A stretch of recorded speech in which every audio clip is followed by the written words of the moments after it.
Hi everybody, welcome to another edition of Future Considerations, the sports show where we debate things that could have happened or could not have happened. I'm Julian, I'm with Ash again this week. How you doing? Excellent. We are talking about Babe Ruth, the legendary Major League Baseball player who was sold from the Boston Red Sox to the New York Yankees. But what if the Red Sox actually kept him? Babe, I wish you all the luck in the world. I hope that you'll enable us to bring a pennant to Boston. And I hope that I can live long enough that time will come, and I hope it'll come this year. You guys remember Babe Ruth, the baseball legend that he is, was a Boston Red Sox, and then he ends up getting sold to the New York Yankees, and there's prosperity and happiness for the New York Yankees, and the Red Sox end up sucking. And then he ends up going on Roseanne for a few years. That show doesn't exist anymore. There you go, the Connors. Roseanne. But what if the Boston Red Sox never sold Babe Ruth to the New York Yankees? And away we go. First thing we need to discuss here, what is the legacy of the New York Yankees? Ash, you want to tackle this first? All right, New York City is the capital of the world. What's beautiful about it is you got huge athletes, you got huge artists, you got huge business people. Meaning what? That, yes, you're talking about Babe Ruth, arguably the greatest baseball player ever. Arguably. So if he's not with the Yankees, the future of the Yankees, or the past of the Yankees and Major League Baseball is different. But let me put it in a different context, right? Go ahead. A little bit of a humble brag. So I play in a soccer-friendly league. In 9 games, I scored 21 goals. Not bad, right? That's pretty good. The team crushes it. I'm a good striker. But now, if I'm not playing for the team I don't think scores 21 less goals. They may score 15 less goals. They may even score 5 more. You don't know. My point is, in New York City and baseball, the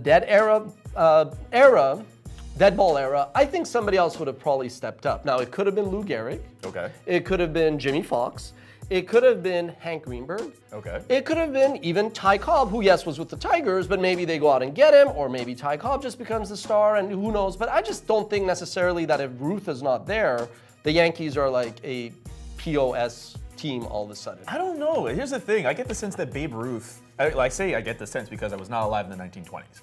But Babe Ruth was this larger-than-life personality. And as a result of him joining the Yankees, they obviously see the success with the World Series titles. Of course, they had other players built around him. But the Yankee Stadium, as it was then, they eventually expanded it to accommodate all these fans who were starting to come in. They want to see Babe Ruth. That doesn't happen if he's not on that team.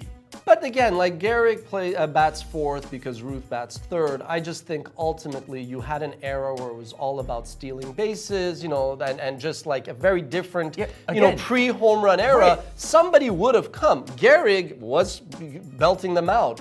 Greenberg was Fox. All these players eventually would have come, and I just feel would have been the Babe Ruth. But you're going to tell me that Ty Cobb wasn't a larger-than-life personality? He was also a racist. But everybody was racist at the time, arguably, allegedly. Allegedly. No, but here's the thing. The thing about sports that makes sports so good is not just the fact of what they can do on the ice or on the field or whatever, it's their personalities. You mean to tell me in the NHL, if we're just going to go and watch a guy because they play there? They're obviously different. But Babe Ruth, the point I'm just trying to say is, he's a guy who was an endearing personality, and a lot of people wanted to go see him. And if it wasn't for that, then a lot of fans wouldn't necessarily go there. And then eventually going down to the present, now, with the way the brand is now, you see all these people wearing New York Yankees fans.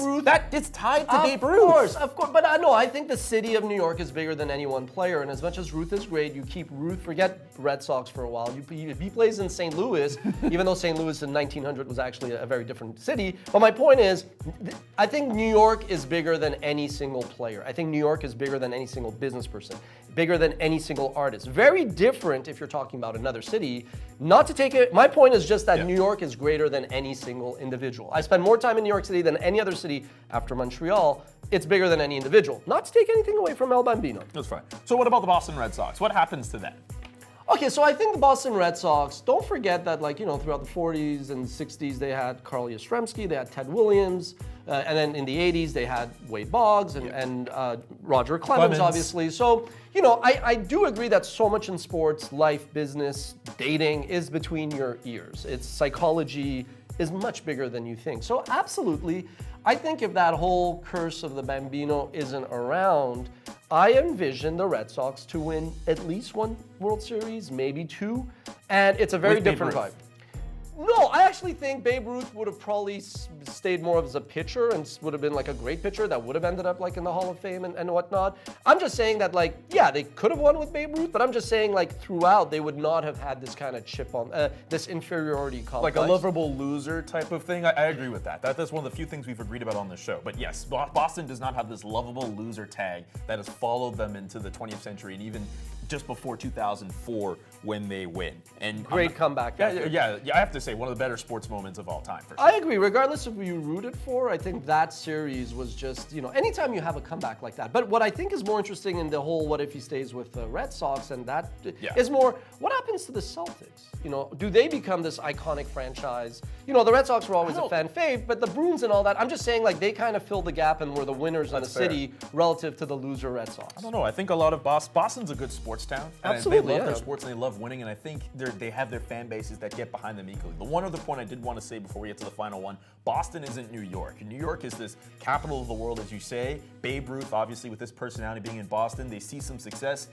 That being said, the brand is. You got to ask the question before the time runs out. What if Babe Ruth was sold to Chicago instead of the Yankees? Well, then John Goodman would be, instead of Kevin Costner, the big name in Field of Dreams. No, I don't know. Look, I think fundamentally the difference was, would he be more known as a pitcher today than as the slugger? I look at it more like that. I think him going to the Yankees is really what kind of galvanized him as this slugger. We can agree on that. And if you were to go to the Chicago White Sox, it seems as if Babe Ruth would have been fine. It's just that they would have had to deal with the shoeless Joe Jackson thing because Joe Jackson was apparently rumored to have been in a potential return for Babe Ruth going to Chicago. So they would have had to have dealt with the Black Sox scandal.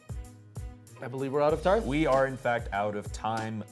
It be like that sometimes. Ash, thank you very much for joining us on this week's edition of Future Considerations. If you have any suggestions for any topics you want us to discuss, please put them in the comments below. For Ash, I'm Julian. Thank you very much for joining us on this week's edition of Future Considerations. So long for now.